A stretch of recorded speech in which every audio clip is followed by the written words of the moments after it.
I got these already shelled, roasted, and salted pistachios from Trader Joe's, and I watched a whole bunch of YouTube videos, and I was just picking a little bit of this and that from each of these videos because first, majority of them only have 3 ingredients, and if you compare them to the one that I bought from Amazon, supposedly came from Italy, had more than that.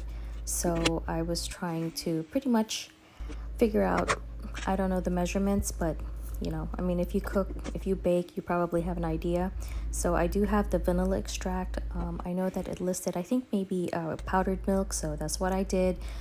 Since I don't have powdered milk, I just use regular milk, and then it had like coconut oil. The Califia heavy cream that I have has a little bit of coconut in it, so that's why I added that one.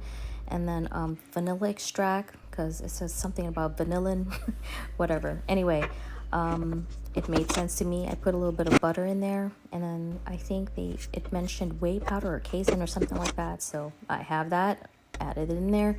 And then my monk sugar, and I know it has erythritol in it. There's like a erythritol scare that went, I mean, the news showed it, but I mean, if you read the publications that the doctors actually read, yeah, I mean, long story short, I'm okay with it.